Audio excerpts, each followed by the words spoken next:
Welcome to Living Water Counseling and our special Life Seminar CD series, a service of First Church West in Plantation, Florida, where Dr. Norm Wise is the senior pastor and executive director of Living Water Counseling. This CD segment will address learning how to manage anger in myself and others. Here's Dr. Wise. Greetings. It's great to have you here this morning, and we're going to talk a little bit about how to manage anger in myself and others. And as most of you know, sometimes anger becomes a problem, right? Or you wouldn't be here, right? So we're going to take a look at it, try to give you some tools, very practical. One of the most key things I want you to understand is if you leave here saying, he never answered my question, the answer to that is because you didn't ask it, okay?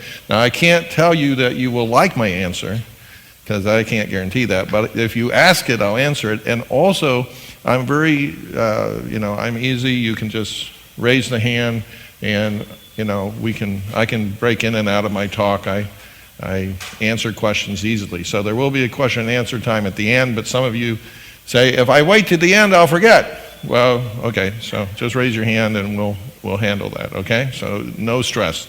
But by the same extent, don't leave here without asking your question, because, getting those questions answered can be very, very important.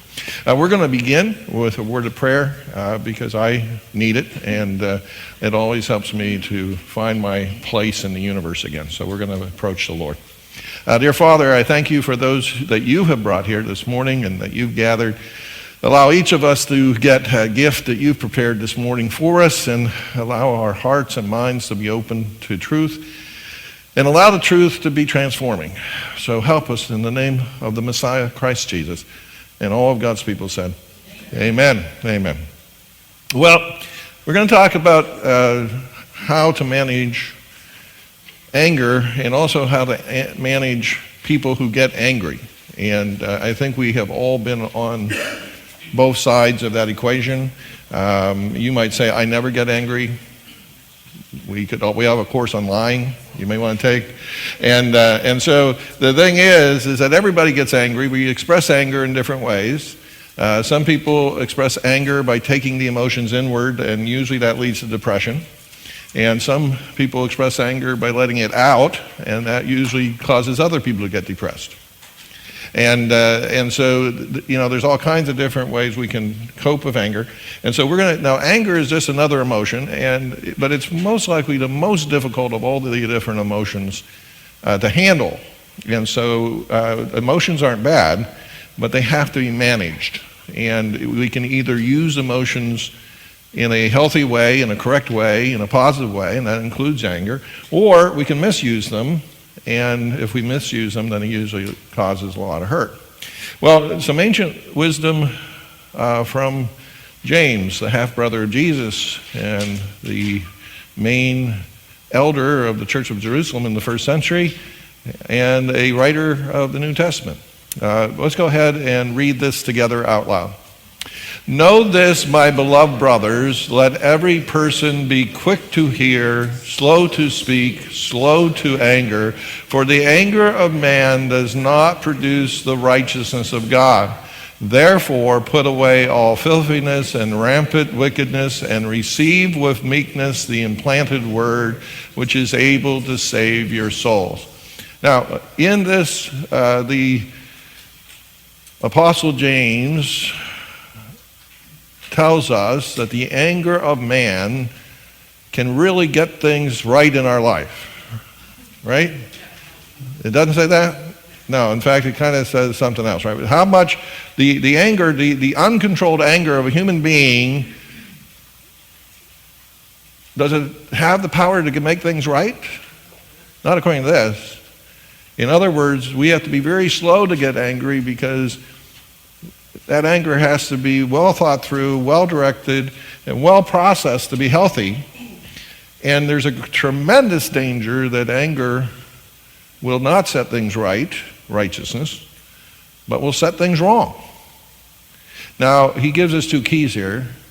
One, be quick to hear. We're going to talk more about that later. How do listening and slowing ourselves down and not immediately responding is one of the keys we're going to find to managing anger, both in ourselves and others, and also slow to speak, because anger doesn't usually motivate us to be slow to speak. It encourages us to speak before we think, and that's not a good idea.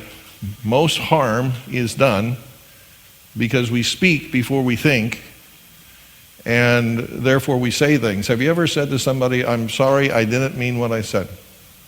Yeah. Oh yeah. That means you spoke without thinking, okay? It's called emotional vomit. Happens to all of us, okay? And you just kind of poof, and it has kind of the same impact on relationships that the vomit would have in the middle of the living room if you did that. It kind of shuts things down pretty effectively. So the thing is that we're going to have to learn some methodologies to keep that from happening. But by the way, the problems that you and I face on this issue are not new. This is the first century. Human problems remain kind of always the same. So there's some other ancient wisdom even further back. This most likely going to 1000 BC. Let's read this one together. A soft answer turns away wrath, but a harsh word stirs up anger. Anyone ever have a harsh word stir up anger? We're going to find that the hardest thing is that someone else's anger can trigger our anger. Have you noticed that? We return anger for anger. And so, of course, we don't feel responsible because they started it.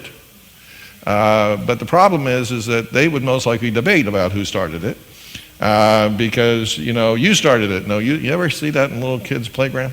Two kids are fighting, the teacher comes up, and teachers ask ridiculous questions. They've been asking ridiculous questions forever. They come up to two people fighting, and they ask the ridiculous, who started it? And the answer is always the same. Two fingers go up and point towards, I could have answered the question of that teacher before she ever opened her mouth, okay? Because that, and by the way, they would both pass a lie detector test. Neither of them are lying. They really do believe the other person started it. Oh, perceptions are so hard. If we could ask God, he could tell us, but he doesn't work that way. So, well, first of all, we're going to talk about the first part. We're taking the second part of the title first. And that because it ties in. How do you handle angry people? Everyone here, you've had to face an angry person sometime in your life. Is this true? Yeah? Okay, yes, that has happened. Yeah. First in the front row especially. Okay. Now, the thing is, we have to know how to manage that because it's going to happen again and again and again. East of Eden, where you and I live, we all have the same address, East of Eden. We're not in paradise anymore. And therefore, part of the problem of living east of Eden is on a relatively regular basis, somebody's going to emotionally vomit on you for a wide range of different reasons. And the thing is, so we have to stop being shocked by what happens regularly. I mean, if you say, from this day forward, no one ever again will speak an angry word towards me, you are going to be mad within about 2 days, okay? Because that's a ridiculous expectation. People are somewhere along your journey from now to the day you die, they're going to speak to you in anger, they're going to relate to you in anger, they're going to emotionally vomit on you, and it's happened before, it's going to happen again, and I can't give you any secret to keep people from doing that because we're going to find later you only control yourself, you don't control anybody else on the planet. You can't keep someone from losing their temper. Don't try that, by the way, that usually makes them mad. So you have to be very aware, and so part of it, by the way, we can only maintain self-control when we keep our expectations realistic. So, what happens when someone gets elevated, when you get elevated, when I get elevated, when human beings get elevated, it kicks off chemistry in us. It's called the fight or flight mechanism. And the thing is, you have to understand when that chemical reaction goes off in the human being, and they actually, scientists do weird stuff. What we do is we wire people up to a bunch of equipment, and then we make them mad so we can record what takes place in their Brain, when they get mad, we purposely irritate them to where they get mad. So you know what happens? All the electricity that goes to the part of the brain that deals with reason, logic, problem solving, self-control, it doesn't get any electricity. It shuts down. And all the electricity goes into the areas that deal with passion, emotions. Let it go. So if you try to talk to an angry person by speaking to them rationally, you're wasting your time, because that part of their brain is not working, okay? And you will, in fact, get very frustrated and irritated, because then they won't be paying attention to you, so they're going to be mad. Yes? What do you do instead? That's the next 2 slides. I'm glad you said that. Good question. First of all, you have to decide to break the cycle. And the cycle is going to take about 20 minutes of dialogue. Now, you have to make some choices here. If they are verbally abusing you, if you think you're in physical danger, you can even say, listen, I don't feel comfortable continuing the conversation. I want to take a break. Could we talk about this afternoon when everybody's calmer? You can even do that. You can pause the conversation. It depends on how intense it is. But you don't have to necessarily keep yourself in a dangerous or abusive situation. You can just say, time out, I want to take a break. By the way, if you go to the bathroom, you're relatively safe, because most people won't follow you there. So it's a good retreat place to go. So the thing is you just have to break. But in some cases you can continue, but you see, this is the key. You have to understand this, and you have to get it down so deep that you're saying, oh, they're emotionally vomiting. I don't have to vomit in return. Now that's going to mean, by the way, the second part of this is going to give you methodology so that you can remain calm. Because you see, most of the time, we believe that we're responding to the anger of others. And so the second part is going to tell you how to keep yourself under control. But understand, if you don't keep yourself under control, then you do have to end the conversation. If you can't remain calm in the face of their anger, why do you have to end the conversation? Is it proper to just leave the home when it's happening? So that's it. It is okay. Starbucks is a great place to visit. They usually have nice music. In other words, if it's necessary to leave and say, listen, you don't want to cause worry in anybody. You also don't have to peel tires. It's okay. Slamming, you just leave. Okay, just say, I need some time to think, and I'm going to go down to Starbucks. And if they follow you to Starbucks and start yelling at you in Starbucks, the manager will call the police, and that handles the problem, okay? It's okay. Say, most people don't take it public, okay? So you go to a library, it's even greater. You talk about protection. That librarian will beat that person to a pulp if they say, shh. Okay, so you can go to a safe place and do that, so that's true. But there's another reason why, and this is true, if we're in a place where we don't feel safe, we can just, now that we're going to talk later, that doesn't mean we never talk about the issue. It means we find a safe way to talk about the issue. We find a way of communicating so that people don't get frustrated, like, you never want to talk. No, I never want to have you emotionally vomit on me. That's 2 different questions. But we have to talk about communication. But if we're going to stay with that person because we think the anger is not, terminal, and they're irritated, but they're not being yet abusive, but why is it important for us to remain calm? What will happen if we don't remain calm in that conversation? You're going to emotionally vomit back. I have one member of my family, they have sympathetic vomiting. So if one person vomits, we have 2 people vomiting. Okay? And that is kind of what happens. You see, if they start expressing anger, you start trying to give them a perfectly reasonable answer. They, of course, are not responding to the reasonable answer because their brain shut down. You get irritated that they're not responding in a reasonable way. You go into fight or flight, and bang, you have 2 people vomiting at each other. Well, that helped the situation. So you see, you have to understand, you have to ask yourself the question, can I remain calm in this situation? I used to be the manager of a pest control company. We had 3,000 customers. People get very emotional over bugs. They really do. And so most of the time when a phone call came in from a customer, it wasn't to say, I love your company and I think you are the best pest control company in the world. It was because they were already elevated and upset. My job was remain calm and actually to follow through with using this process with upset customers. Now it's easier with upset customers. Why? I don't have a personal relationship with them. They can call me stupid, they can verbally abuse me, they can go crazy, but really, I just want their check at the end of the month, so here, let's work this through, okay? So the relationship, because it is more distant, allows me to remain calm, okay? By the way, that's true. The more distant the relationship, for most of us, that means we can remain more calm. The closer the relationship, the harder, and that's why we fight most crazy with the people in our own home.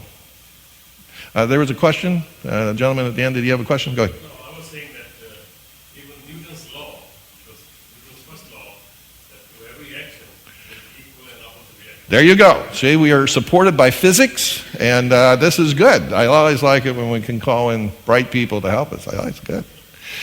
Well, how do we handle? First of all, I must be able to remain calm, or I remove myself, and then hopefully come to a point where we both are calm. 3 keys. We send back, because we're calm, we're under control, we understand the other person is elevated, that all the electricity is going to the more emotional side and isn't going to their logical brain. So we start echoing back and we say, well, I know that, you're really upset about the fact I forgot your birthday, and that has really caused you a lot of pain. I know this. I am hearing what you're saying. Do not say to them, I know how you feel. What will come back? No, you don't know how you feel. And the fact is you don't. What you're doing is you're imagining that at some point where someone hurt you, that they're feeling the same pain you felt, because I'm going to tell you something, the only pain you have ever felt and only pain you will ever feel is your own. That's simply psychologically and physically true. I can love my child a great deal. They go on a bike, they fall down, they skin their knee. I do not grab my knee and go, oh, it's hurting so bad. You can look at their knee and there's marks on it and there's blood coming out. You look at my knee, there's no marks on it, no blood coming out.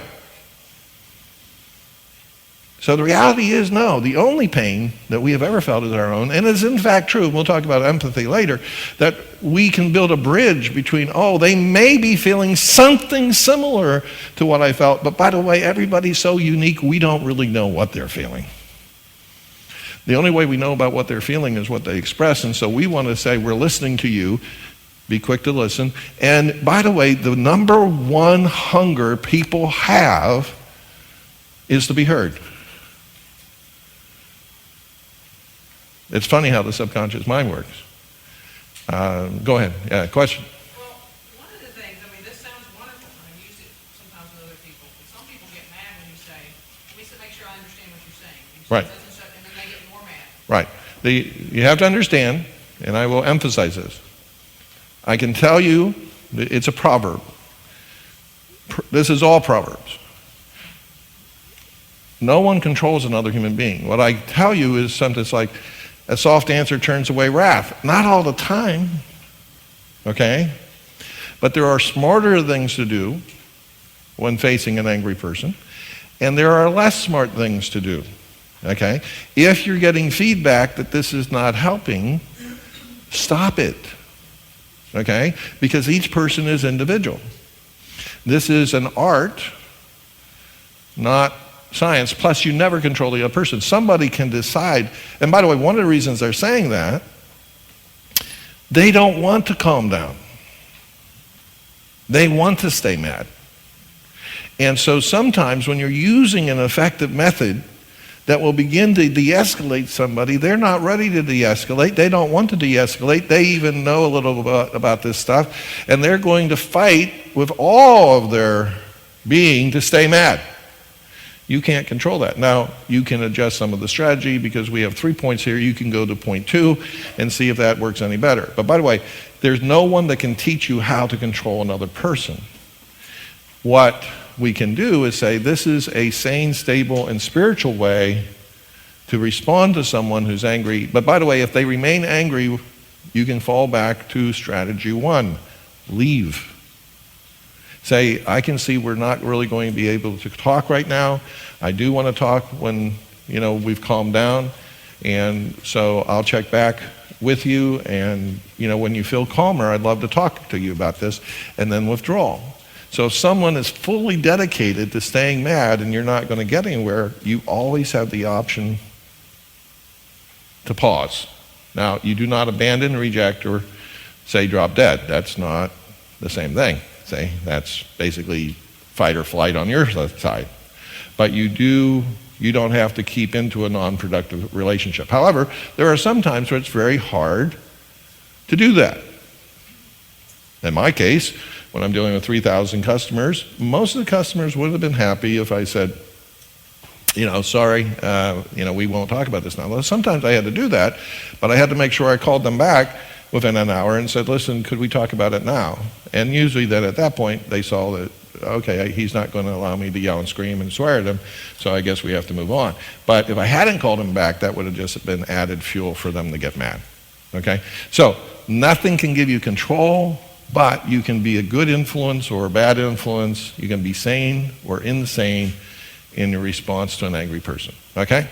So echoing back, saying I know is a good thing. Most people will feel firm, and the number one thing that people want to do is be heard. And subconsciously what happens, the reason we raise our voices, when I'm talking to you about an issue and I'm really been hurt in some way and I'm really expressing my hurt inappropriately by yelling and screaming, or by at least elevating at this point, what normally happens is that, that person starts telling you why they are hurt or upset, and they're elevated.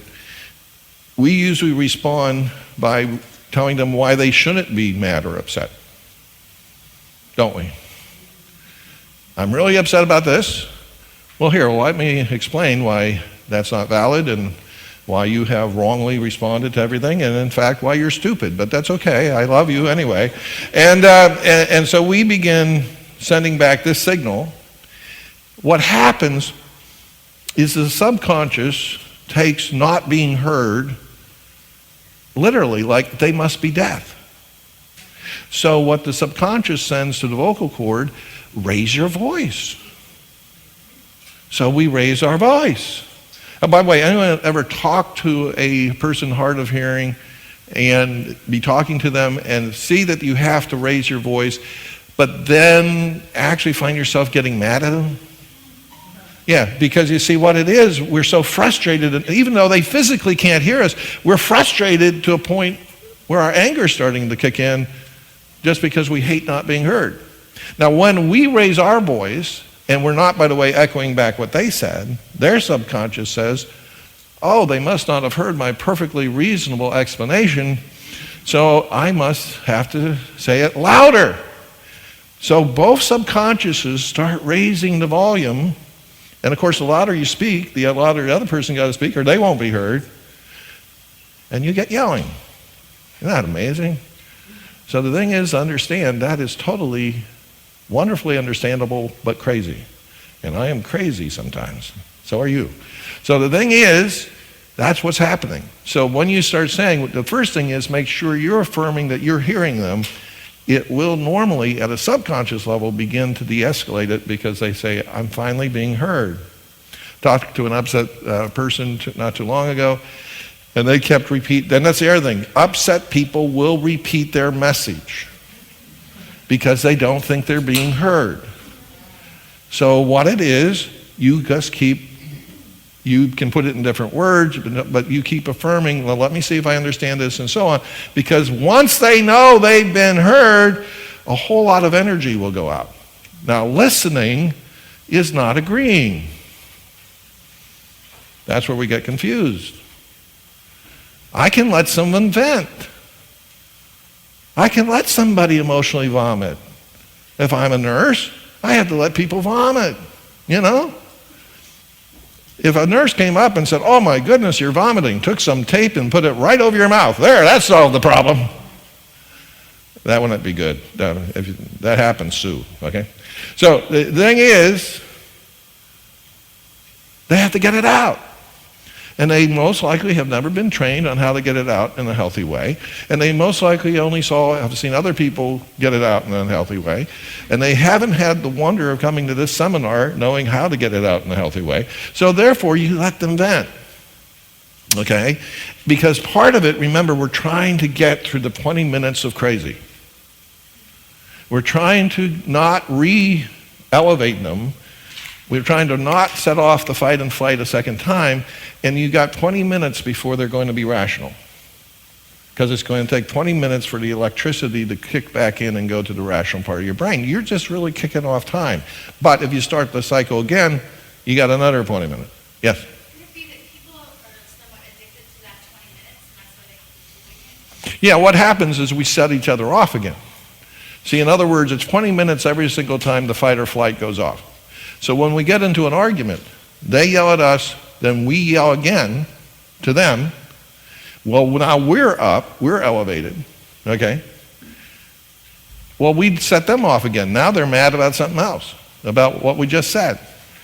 You know, people tell me they don't have time to do the healthy thing. I said, okay, just how much time did you spend in the really intense argument with someone in your house? It can be days. Okay? People will take breaks just to kind of, but they're not cooling off. They're elevating while they're taking their break. And so, see, the thing is that if somebody isn't, see, breaking the cycle, if someone isn't getting triggered themselves and they're doing everything they can not to re-trigger the other person, then in about 20 minutes you're going to be able to get into what you really want, which is finding a solution to the problem. So you let them vent. You let them get it out. Listening's not agreeing. I have a group here called Socrates Cafe, and there's atheists and agnostics, and they pour forth all their ideas all the time. And I don't bounce off the wall and go crazy because I don't agree with them, but I can listen to them. Listening to them doesn't hurt me. They're not the first people to ever say, by the way, no one is the first person to say anything they're saying. And so I can be calm. And by me saying calm, that helps them, by the way, de-escalate. And we can start actually having a reasonable discussion about something sometimes. Because you see, I'm not going to play the game. See, that's the big point. Here and then there. Go ahead. Yeah, I wasn't sure if she meant this, but I think I heard that it might be the brain is producing dopamine, and so it's actually enjoying that little high. Right. They can. Some people get off on it. Yeah. And that's why I say if the person seems to just want to stay mad, then this is, see, it's all determination, what's the best strategy. Sometimes the best strategy is to say, well, time out, I'm gone. And so most people don't stay in an empty room yelling. At least not for too long, okay? So the thing is, if you take away an audience, sometimes then people will calm down. So that, see, you have to be discerning with the situation, the person, and all those different things. But this is some tools. There was something over here. Here first, yeah. Last night, my 9-year-old daughter was at a Sunday school, and when she came out, it wasn't what she had expected. So in the car, when I said, how was it? She started to escalate. And I was trying to confirm, I hear you, but the more she kept venting, and I was letting her vent, but at a certain time, she was getting herself more wound up. I don't know if I should just let her go until she had her own this, or at a certain point, I just said, okay, I heard you, I hear what you're saying, no more. Okay. Should I have let her kept going, or? Well, you see, first of all, you know your child better than I do. So you see, you learn by experience what works with people, okay?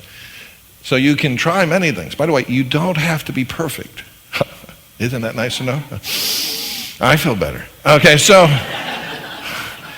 what you're doing many times in relationships is you're experimenting. So you can try that. You can say, Listen, but I want to say, this is what I would say. Listen, I'm hearing what you're saying, but how could we solve this problem? What you want to do is move people from, and most people are mad because they think something unfair has happened. And we're going to say, the main thing we get mad about is you didn't treat me fair, the circumstances weren't fair, God wasn't fair, the person at the store wasn't fair, something wasn't fair. And boy, are we mad about it, okay? So, but what happens is no one's thinking about, well, how can we make it better, practically? We can't do anything about the past. We can't undo what happened. So what can we do? Like, are you willing to talk to your Sunday school teacher? You want me to talk to your Sunday school? You just throw ideas out, okay? So start moving them to solution. So start taking and directing that energy into solution. Not, enough, because what will happen then? Then she'll just start pouring it inside. In other words, it's the old thing about the little boy that you say, stand up, and eventually get him to stand up, but inside saying, I'm sitting down inside. So when you tell somebody it's over, the brain can still rotate it. So you want to direct it to solution orientation, which is where you're trying to guide the conversation. Sometimes well-meaning husbands or males tend to be so quick to solve the problem that the woman doesn't work. And so Yeah. there needs to be a little bit of time to let me hear what you're saying. Yeah, but also here, you're not solving the problem. What you're doing is saying to them, question, how do you think we could solve the problem? This concludes CD number 1. Please change over to CD number 2.